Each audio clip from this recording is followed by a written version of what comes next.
Once Josef Newgarden settled down at Team Penske, he found himself embroiled in a five-way tussle for the Verizon IndyCar Series championship, and the young American came out on top after 17 hard-fought races. All four full-time Penske drivers were in contention right until the end of the season, and each were victorious along the way, while Scott Dixon was his usual impressive self, being the sole Chip Ganassi Racing and sole Honda challenger for the crown against the charge from Chevrolet. Of course there were others that played their part, with Takuma Sato becoming the first Japanese winner of the Indianapolis 500, with victories across the season also coming to Sebastian Bourdais, James Hinchcliffe, Graham Rahal and Alexander Rossi, while it was the last season of aero kit competition between Honda and Chevrolet before a standardized aero kit gets introduced in 2018. Simon Pagenaud was the defending IndyCar champion, but he could not hold on to his crown. Credit Brett Kelly. IndyCar Newgarden joins Penske. Bourdais rejoins Coyne. One of the biggest talking points pre-season was the switch of Newgarden from Ed Carpenter Racing to Penske in place of Juan Pablo Montoya, who was ultimately relegated to the role of part-timer for the two races at Indianapolis, while Bourdais joined Dale Coyne Racing after KV Racing Technology closed their doors, where he was joined by 2016 Indy Lights champion Ed Jones. Sato made the move to Andretti Autosport in place of Carlos Munoz, who moved the other way to AJ Foyt Racing, with the Colombian being joined there by Connor Daly following his own departure from the Coyne team, while Junior Hildebrand made a full-time return to IndyCar as he replaced Newgarden at Ed Carpenter Racing.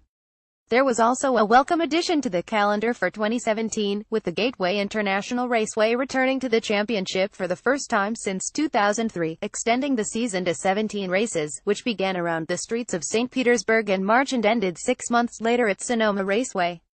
Sebastian Bourdais won the season opener but missed half of the season through injury. Credit Mike Finnegan. IndyCar 10 for Penske, 4 for Newgarden. The year may have started with 7 different winners in the opening 7 races, but Penske were the team to beat all season long, taking 11 pole positions and 10 race victories, with Newgarden, 2016 champion Simon Pagenaud, 2014 champion Will Power, and long-term Penske stalwart Helio Castroneves all finding themselves on the top step of the podium. Newgarden took 4 of those victories, with the first of his Penske career coming in just his 3rd race, at Barber Motorsports Park, capitalizing on problems for teammate Power, while his second victory of the year came as a result of a perfectly timed pit stop in the Honda Indy Toronto, which came as Tony Kanaan crashed in the tire wall and brought out the caution flags. Newgarden was already in the pits when the flags flew, giving him track position when the pits reopened, and from there on, he dominated the race, and promptly followed the victory in Canada with another win at the Mid-Ohio Sports Car Course, with his final win coming at Gateway. 2016 champion Pagenaud did everything he could to retain his crown but came up 13 points short, and only took 2 victories, the first at the Phoenix International Raceway in April before closing out the season with a second consecutive victory at Sonoma. Power season started terribly, with 3 results well outside the top 10 in the opening 3 races, while it was round 5, the road course at Indianapolis, where he took the first of 3 victories in 2017. His other 2 wins both came in oval events, with the Australian winning at both Texas Motor Speedway and Pocono Raceway. Castroneves took a sole victory at Iowa Speedway, his first win since 2014 at Detroit, but once again the Brazilian was unable to add the IndyCar crown to his trio of Indianapolis 500 victories, and will now leave the championship in 2018 to join Penske's effort in the IMSA WeatherTech Sports Car Championship. Will Power took 3 wins but could only finish 5th in the final standings. Credit Chris Owens. IndyCar Dixon shows it is not all about Penske. There is a case to say the Scott Dixon is the best IndyCar driver of the current era, with the New Zealander often putting his Honda-powered Dallara where it ought not to be, and in 2017, he kept himself involved in the championship battle right until the end, only to fall short by 21 points. The Kiwi, a 4-time series champion, was the only one of the 4 Chip Ganassi Racing drivers to take victory in 2017, with his sole victory coming at Road America.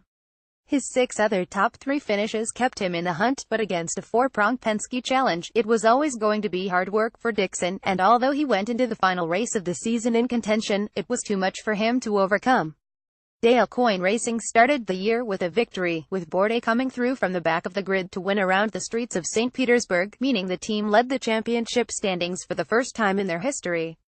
James Hinchcliffe and Schmidt-Peterson Motorsports took the spoils around the streets of Long Beach, while Bourdais retained the early championship lead with second, while a final lap crash for Hildebrand after contact with Mikhail Aleshin ruled him out of the following race at Barber Motorsports Park, where Zach Veach deputized to make his IndyCar debut.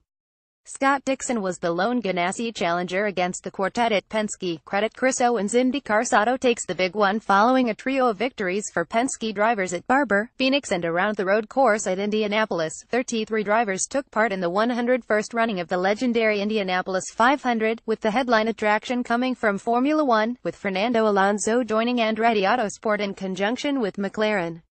The Spaniard was quickly up to speed, and amazed many by qualifying inside the top 5 on his very first oval race, but there was heartbreak for Bourdais and Dale Coyne Racing, with the Frenchman suffering multiple fractures to his pelvis and hip that ruled him out for 8 races. Qualifying saw Dixon take pole position with a mighty 4-lap run at an average of more than 232 miles per hour, while Ed Carpenter and 2016 winner Rossi joined him on the front row, but for the pole sitter, his race was run early with a spectacular exit after a collision with Jay Howard that saw him lucky to walk away unscathed, with the race being red flagged while repairs were made to the catch fencing. 15 drivers took turns at the front of the field, including Alonso and James Davison, who was drafted in to replace the injured Bourdais ahead of Day, though Newgarden surprisingly was not one of those to hit the front, though all of his teammates did, including Montoya. Max Chilton led the most laps at 50, but in the end, it came down to a battle for the win between Castroneves and Andretti Autosport's Sato, with the Japanese racer prevailing by just 0.2011 seconds at the end of the 500 miles, while Ed Jones finished third and the leading rookie 0.5278 seconds back despite having a damaged front nose for the last stint. Alonso's challenge, much like the challenges of teammate Ryan Hunter and Chip Ganassi Racing's Charlie Kimball, ended in engine failure, but there was no denying that the two-time Formula One world champion made his mark on the legendary event. After coming so close but ending up in the wall on the final lap of the 2012 event, Sato finally put that disappointment to bed to take the checkered flag, taking Andretti Autosport's 3rd victory in 4 years, and etching his name into the history books of the legendary race. Takuma Sato took his first Indy 500 victory. Credit Matt Fraver. IndyCar Rahal and Rossi show they are not just making up the numbers. Following the Indianapolis 500, IndyCar made the trip to Detroit for the now traditional doubleheader, and for the first time one driver made the weekend his own, and this driver was Graham Rahal. Detroit was one of only 3 weekends all season where Rahal had a teammate, with Oriol Servia partnering him in the Indy 500 and in Detroit, while Zachary Clement de Mello made his debut at Sonoma, but the weekend at Motor City was firmly his, with 2 wins and the most laps led in both events. Penske took 6 of the next 7 victories, with only Dixon's triumph at Road America breaking up the party, but the penultimate round of the season at Watkins Glen International saw Rossi finally add a second IndyCar victory to his 2016 Indy 500 win, the former Formula One driver dominating ahead of Dixon, while Newgarden suffered one of his rare off days, hitting the wall at the exit of the pit lane and ending up right at the back of the field. The consistency of Rahal and Rossi over the second half of the season meant the duo were comfortable inside the top 7 in the championship standings, and by far the best of the rest behind the Penske quartet and Dixon. Honorable mentions to Jones, who became de facto team leader at Coyne following Bourdais injury, and to Hunter, who claimed a trio of podiums at the Indianapolis Road Course, Iowa Speedway and Watkins Glen International, while Hildebrand took 2 podiums of his own, 3rd at Phoenix and 2nd at Iowa. Alexander Rossi took victory for Andretti Autosport at Watkins Glen. Credit Brett Kelly. IndyCar Newgarden celebrates. Looking at the results of 2017, there should be no real complaints that the championship went to one of the Penske drivers, but for it to go to a driver who was in his first year with the team was remarkable.